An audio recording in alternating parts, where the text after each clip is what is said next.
ماہ سیام آیا تو شیطان باندھ دیا گیا۔ اب ہمارا مقابلہ صرف نفس سے ہے، اور یہ نفس شیطان سے بھی بڑا دشمن ہے۔ شیطان کو شیطان بنانے والا نفس ہے، اور وہ ہمارے ساتھ جڑا ہوا ہے۔ ماہ سیام میں شیطان تو بند گیا لیکن نفس نہیں بندھا۔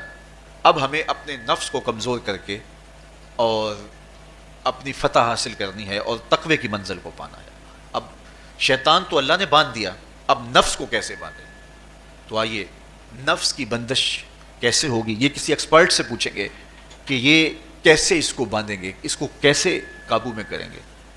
تو کسی ایسے شخص سے پوچھیں جو اس شعبے کا ماہر ہو۔ تو علامہ اقبال کے مرشد ملا جلال الدین رومی علیہ رحمہ کہتے ہیں آؤ تمہیں میں ایک معالج کا پتہ دیتا ہوں جو تمہیں اس بیماری کا علاج بتائے گا اور اس کی بندش کے طریقے بتائے گا۔ شیخ رومی علیہ رحمہ فرماتے ہیں ہفت شہر عشق را اتار گشت ما ہنوز اندر خم یک کوچام۔ عشق کے ساتوں شہر شیخ فرید الدین اتار گھوم چکے ہیں، اور میرے جیسا شخص عشق کے پہلے شہر کی پہلی گلی کے کونے پہ کھڑا ہے۔ اب اندازہ کیے کہ جن کا پتہ حضرت ملا جلال الدین رومی دے رہے ہیں وہ کس بلند مرتبے پہ فائز المرام ہے۔ فرمایا کہ وہ عشق کے ساتوں شہر گھوم چکے ہیں اور میں پہلے شہر کی پہلی گلی کی نکر پہ کھڑا ہوں۔ اب شیخ فرید الدین علیہ رحمہ سے پوچھئے کہ شیطان تو بند گیا، اب نفس کا وبال ہمارے اوپر پڑ رہا ہے اور ہم اس کے باوجود ماہ سیام کے اندر گناہوں میں منہمک ہیں، تو ہمیں بتایا جائے کہ اس نفس کا علاج کیسے کیا جائے۔ ہمیں آپ کا پتہ بتایا گیا ہے۔ تو شیخ فرید الدین اتار بولے نفس نتواں کشت اللہ باسے چیز بات گوئم یاد گیرش اے عزیز۔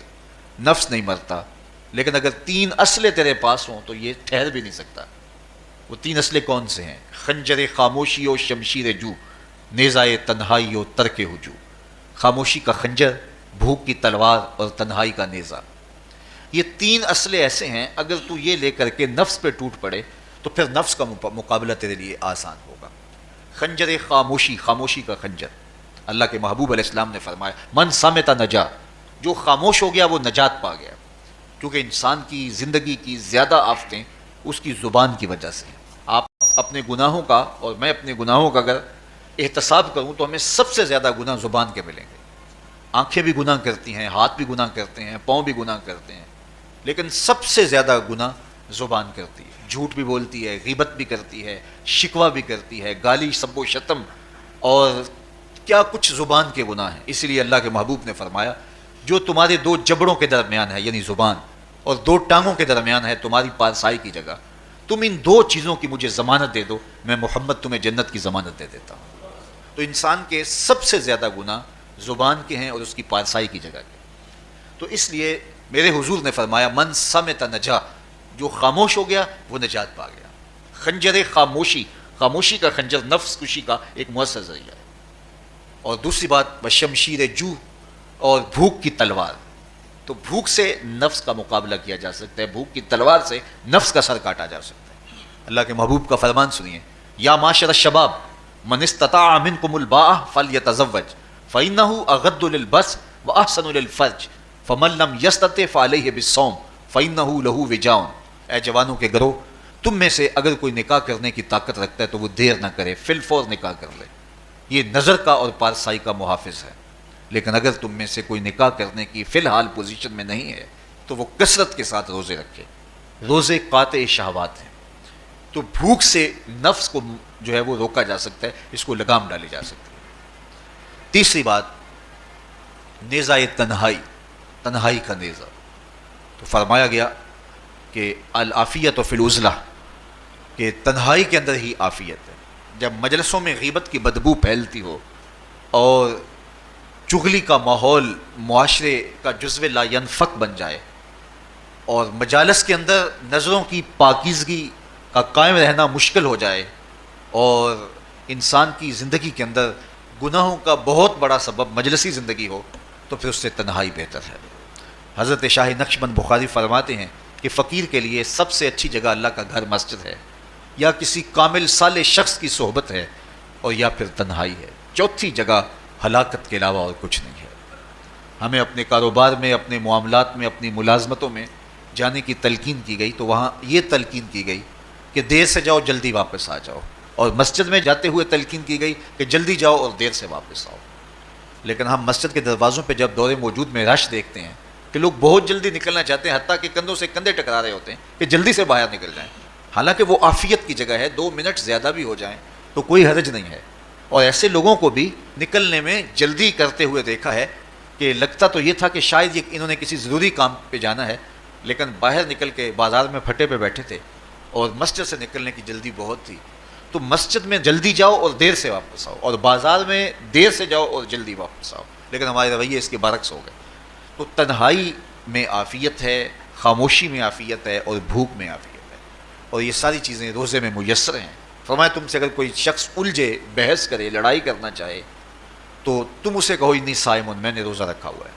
اسی طرح جو ہے وہ روزے سے آپ کو یکسوئی ملے گی، قرآن مجید کی تلاوت کا ماحول ہوگا اور تم بھوک کاٹو گے، اور یہ تینوں چیزیں تمہارے نفس کو کمزور کرنے والی ہیں۔ شیطان بند گیا، نفس کمزور ہو گیا، اور جب نفس کمزور ہو گیا، کمزور ہوتا ہے، یہ نفس مرتا نہیں ہے۔ یہ تو کوئی ہے باج فقیراں کسے نہیں ماریا، باہو ظالم چور اندر دا، یہ اندر والا چور جو ہے وہ اتنی آسانی سے قابو آتا ہی نہیں ہے، یہ پھر سر اٹھا لیتا ہے۔ اس کو جتنا کچلو، یہ کچھ عرصے کے بعد تھوڑی سی خوراک ملتی ہے تو پھر سر اٹھا لیتا ہے۔ حضرت بایزید بستامی کہتے ہیں میں نے اپنے نفس کو ایک دن کہا کہ میں تجھے خوراک بھی نہیں دیتا اور تو پھر بھی موٹا تازہ ہے، تو میرے نفس نے مجھے کہا کہ اے بایزید جب تم بازار سے گزرتے ہو تو لوگ انگلیاں اٹھا اٹھا کہتے ہیں یہ بایزید جا رہا ہے، یہ بایزید جا رہا ہے، تو مجھے میری غذا اور خوراک اس سے مل جاتی ہے۔ تو یہ خوراک ہوتی ہے نفس کی۔ تو نفس بہت ظالم ہے اور ساری زندگی اس سے لڑتے ہوئے گزرتی ہے۔ وہ کسی نے کہا تھا نا تمام عمر طوفان سے کھیلتے گزری، نیا کے ڈوبنے کا ڈر بھی رہا۔ تو یہ ساری زندگی اس طرح ٹکراتے ہوئے سے گزرتی ہے، لیکن جب کمزور ہو جائے تو پھر یہ شیطان کو جو ہے وہ موقع نہیں دیتا ہے۔ لیکن اگر نفس اگر ماہ سیام میں ہمارا کمزور نہ ہوا، صرف ہم نے بھوک ہی کاٹی اور باقی اپنے معمولات وہی رکھے، تو میرے حضور نے فرمایا جس نے جھوٹ اور برے کام نہیں چھوڑے اور جھوٹے کام ترک نہیں کیے، اس کے بھوکا اور پیاسا رہنے کی اللہ کو کوئی ضرورت نہیں ہے۔ روزہ تو ایک مشق تھی، یہ تو باطن کی تطہیر کا ایک ذریعہ تھا، یہ تو من کی تہذیب کا ایک ذریعہ تھا، یہ تو نفس کی شر سے اپنے آپ کو بچانے اور شیطان کے مکر و فریب سے بچانے کا ایک ذریعہ تھا۔ دیکھیے شیطان بن جاتا ہے ماہ سیام میں، حدیث واضح ہے، لیکن نفس موجود رہتا ہے۔ اگر نفس کمزور ہو گیا تو شیطان چھٹ کے بھی کچھ نہیں کرے گا، کیونکہ شیطان باہر کا دشمن ہے، نفس اندر کا دشمن ہے۔ جب تک اندر والا دشمن ساتھ نہیں دیتا، باہر والا دشمن کچھ نہیں کر سکتا۔ ہمارے دیہاتوں میں چوری ہو جائے تو بوڑھے بزرگ سر جوڑ کے بیٹھ جاتے ہیں کہ چور کہاں سے آیا، کیسے آیا، تو ایک نقطے پہ سارے متفق ہوتے ہیں کہ اندر کا کوئی بھیتی ضرور موجود ہے۔ اگر اندر کا کوئی بھیتی موجود نہیں ہے تو چور باہر سے آ کے حملہ آور ہو ہی نہیں سکتا ہے۔ تو شیطان باہر کا چور ہے، نفس اندر کا بھیتی ہے، اور اگر یہ اندر والا باہر والے کا ساتھ نہ دے تو شیطان انسان پر حملہ آور ہو ہی نہیں سکتا۔ اس لیے اس کو قابو کر لیں، اس کو رام کر لیں، تاکہ شیطان چھٹنے کے باوجود بھی جو ہے وہ ہمارے اوپر حملہ آور نہ ہو سکے۔ ورنہ وہ تو پیچ و تاب کھا رہا ہے کہ یہ جو تم نمازیں پڑھتے ہو، سروں پہ ٹوپیاں تم نے پہنی ہیں اور بڑے شریف بن کے مسجد میں جا رہے ہو، ذرا چھٹ لوں عید کے دن ہی جو ہے وہ تمہارا سارا کیا دھرا برباد نہ کیا تو مجھے شیطان نہ کہنا۔ تو وہ سب کچھ برباد کر دیتا ہے اگر ہمارے نفس کی تہذیب نہیں ہوتی۔ تو یہ اللہ نے ایک ہمیں موقع دیا ہے، پورا ایک مہینہ ہے، ایک ورکشاپ ہے باطن کی تطہیر کے لیے اور ایک اندر کی پاکیزگی کے لیے ہمیں ایک موقع فراہم کیا گیا ہے، اور اس سے ہم بھرپور فائدہ حاصل کریں۔ قرآن مجید کی کثرت کے ساتھ تلاوت، صلاۃ التراویح میں شمولیت اور خاموشی کا اختیار کرنا، اور جو ہے وہ اللہ کے ذکر فکر کی طرف متوجہ رہنا اور بھوک کاٹنا، اس کا عملی نتیجہ یہ ہوگا کہ اتقاء کی دولت نصیب ہوگی۔ دیکھیے ماہ سیام میں ہمیں ان کاموں سے بھی روک دیا گیا جو کہ کام جائز تھے، کھانا پینا اور جو ہے وہ اپنی منکوحہ سے جنسی تعلق، یہ تو وہ امور تھے کہ جو جائز تھے، مشروع تھے، لیکن اوقات روزہ میں ان جائز کاموں سے بھی ہمیں روک دیا گیا۔ اس فلسفے کو ہمیں سمجھنا ہوگا کہ جو کام شریعت میں جائز تھے، مشروع تھے، روزہ ان سے بھی رک جانے کا نام ہے، اور جو چیزیں شریعت میں جائز ہی نہیں ہیں، جھوٹ بولنا ہے، غیبت کرنا ہے، بد نگاہی ہے اور دیگر برے اعمال ہیں، تو یہ چیزیں تو روزہ نہ بھی ہو پھر بھی ناجائز ہیں۔ تو جو چیزیں جائز تھی روزے میں ان سے بھی منع کر دیا گیا، اور جو چیزیں ناجائز ہیں تو اگر کوئی شخص ان چیزوں سے نہیں رکتا تو پھر اس نے روزہ کیا رکھا۔ ایک بندہ بھوک کاٹتا ہے لیکن جھوٹ بولتا ہے، ایک بندہ پیاس کاٹتا ہے لیکن غیبت کرتا ہے، ایک بندہ صبح سے شام تک نہ کچھ کھاتا ہے نہ کچھ پیتا ہے لیکن رشوت لیتا ہے۔ پھر مجھے بتائیے اس نے روزہ کیا رکھا؟ روزہ تو ایک مشق تھی کہ جو چیزیں جائز تھی ان سے بھی منع کر دیا گیا، ان سے بھی روک دیا گیا، اور جو ناجائز تھی وہ تو پہلے ہی ناجائز تھی، روزے کے بغیر بھی ناجائز تھی. تو اس لیے روزہ ایک مشق ہے. ہمارے سامنے مرغن غذا موجود ہے، ہمارے پاس سامنے ٹھنڈا مشروب موجود ہے، اور ہمیں مشق کرنے کی تلقین کی گئی کہ تمہیں بھوک ہے، شدت کی پیاس ہے، لیکن صبر کر کے دکھاؤ تم نہیں لوگے، یہ تمہاری مشق ہے.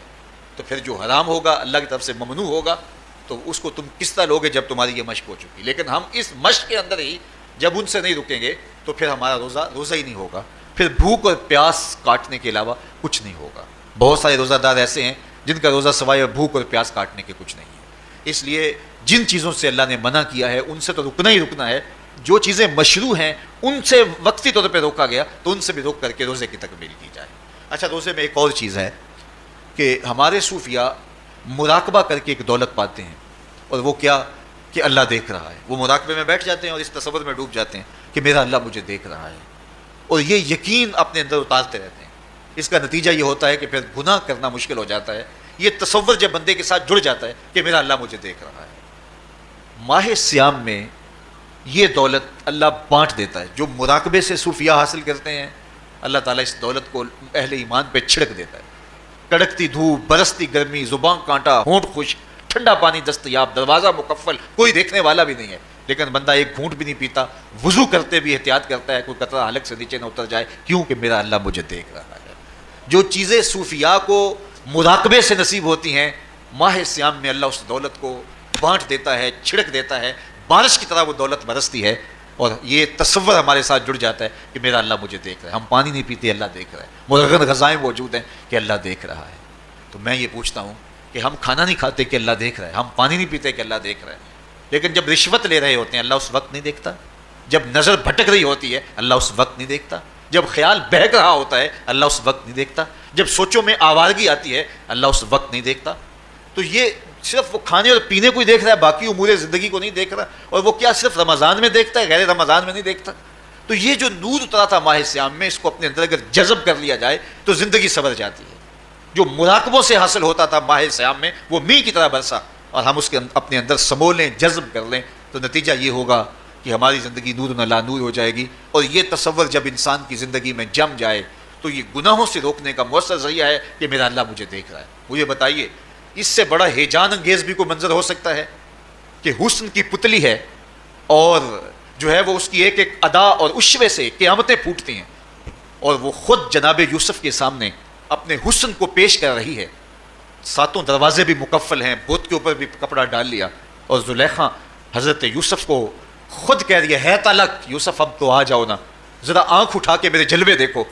لیکن جناب یوسف کیا بولتے ہیں؟ قال معاذ اللہ، میں اللہ کی پناہ میں آتا ہوں. کہا تو 7 دروازے بند کر کے لوگوں کی نظروں سے چھپ گئی، اور موٹا کھیس ڈال کے اپنے زوم میں اپنے اس جھوٹے خدا سے بھی شرم کرتی ہے اور اس سے چھپ گئی. میں اس خدا سے حیا کیوں نہ کروں جو 7ویں کوٹھڑی میں بھی دیکھ رہا ہے. پھر اتنی روشنیاں برسی، اتنا یقین برسا کہ گناہ کیا، گناہ کا تصور بھی محال ہو گیا.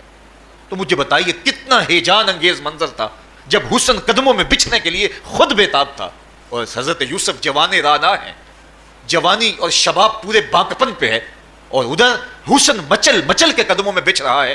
لیکن یہ جذبہ کہ میرا اللہ مجھے دیکھ رہا ہے ایسی رکاوٹ بنتا ہے. قال معاذ اللہ، کہا میں اللہ کی پناہ میں آتا ہوں. تو یہ یقین جب بندے کے ساتھ جڑ جاتا ہے کہ میرا اللہ مجھے دیکھ رہا ہے تو پھر انسان کے لیے گناہ سے بچنا کوئی مشکل نہیں ہوتا.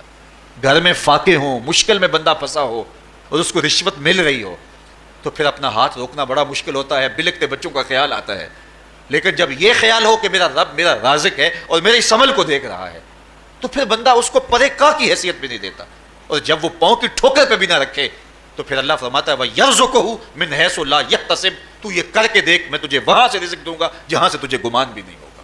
تو اپنے یقین کو کھڑا کر کے دیکھ، میرے اوپر اعتماد کر کے دیکھ. میرے حضور نے فرمایا اللہ پر توکل کرنے کا جو حق ہے اگر تم ادا کرو وہ تمہیں ایسے رزق دے جیسے پرندوں کو عطا کرتا ہے. صبح گھر سے نکلتے ہیں خالی پیٹ ہوتے ہیں، ہمیں تو پتہ ہے دفتر میں جانا ہے، ہمیں تو پتہ ہے دکان پہ جانا ہے، ہمیں تو پتہ ہے فیکٹری میں جانا ہے، ہمیں تو پتہ ہے کہ ہم نے فلاں جگہ جا کے دہاڑی لگانی، لیکن ان کا کوئی کاروبار نہیں ہوتا، کوئی فیکٹری نہیں ہوتی.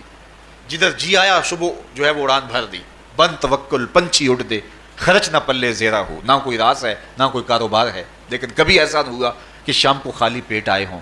تو کہا اگر تم اللہ پہ توکل کر لو وہ بھی تمہیں ایسے رزق دے جیسے پرندوں کو رزق عطا کرتا ہے. پرندوں میں سے ایک پرندہ ہے ہنس. یہ سچے موتی کھاتا ہے. اور آپ پنساری کے پاس موتی لینے جائیں تو ہزاروں روپے تولے کے ماشے کے حساب سے آپ لیں تو پھر بھی آپ سوچتے ہیں کہ پتہ نہیں یہ خالص دیا یا نہیں دیے. وہ اتنے نایاب اور کامیاب ہیں کہ آپ ماشوں اور تولوں میں خریدتے ہیں اور پھر بھی آپ کو شک رہتا ہے کہ یہ خالص ہیں یا کہ نہیں. اور ہنس کھاتا ہی وہ ہے. اور دنیا پر ایک نہیں لاکھوں کروڑوں ہنس ہیں اور روزانہ صبح و شام کھاتے ہیں اور پیٹ بھر کے کھاتے ہیں اور اللہ انہیں روز عطا بھی کرتا ہے. تو یہ مالک وہ ہے رازق ہے. جب اس پہ توکل اور اس پہ یقین پیدا ہو جاتا ہے تو پھر مشکل نہیں رہتا, پھر آسانی پیدا ہو جاتا ہے. تو روزوں میں اللہ تعالیٰ یہ یقین دیتا ہے کہ وہ مجھے دیکھ رہا ہے. بندہ یہ تیقن پیدا کر لیتا ہے کہ میرا اللہ مجھے دیکھ رہا ہے. بعض کا چھوٹے بچے روزہ رکھ لیتے ہیں تو مائیں بے چین ہو جاتی ہیں. جب دوپہر کے وقت پھول جیسے بچے کملا جاتے ہیں تو مائیں انہیں بند کمرے میں کوئی کھانا یا کوئی ٹافی یا کوئی اور چیز یا چاکلیٹ دیتی ہیں کہ بیٹے یہ کھا لو. تو وہ بچے نہیں کھا رہے ہوتے تو مائیں کہتے ہیں پتر کھا لو, کوئی نہیں دیکھ رہا. تو وہ بچے بھی کہتے ہیں اللہ دیکھ رہا ہے. تو وہ جو صوفیاء کو مراقبوں سے ملتا ہے وہ ایک بچے کو بھی نصیب ہو رہا ہے کہ میرا اللہ مجھے دیکھ رہا ہے. یہاں ایک اور بھی تسلی ہے, ہم ہزار گناہ گار صحیح, ہم ہزار سیاہ کار صحیح, لیکن ہمارا رب پہ کتنا یقین ہے رمضان میں پتہ چلتا ہے کہ اس ذات پہ ہمارا کتنا تیقن ہے, کتنا یقین ہے, جس کو دیکھا نہیں, چھوا نہیں, بات نہیں ہوئی, جو تصور خیال کی حدود سے بھرا ہے. اتنا یقین ہے کہ ہم پانی نہیں لیتے, کھانا نہیں لیتے کہ میرا اللہ مجھے دیکھ رہا ہے. کاش کہ اس کو ہم اپنی پوری زندگی میں پھیلا لیں اور اس کو زندگی میں جب ہم طاری کر لیں گے تو پھر گناہ کرنا محال اور ناممکن ہو جائے گا اور زندگی نور علی نور ہو جائے گی. اور یہی تقوی کا حصول ہے. تو فرمایا اے ایمان والو تمہارے اوپر روزے فرض کر دیے گئے جس طرح تم سے پہلوں پہ فرض کیے گئے تھے, لعلکم تتقون, تاکہ تم متقی بن جاؤ, تاکہ تم پرہیزگار بن جاؤ.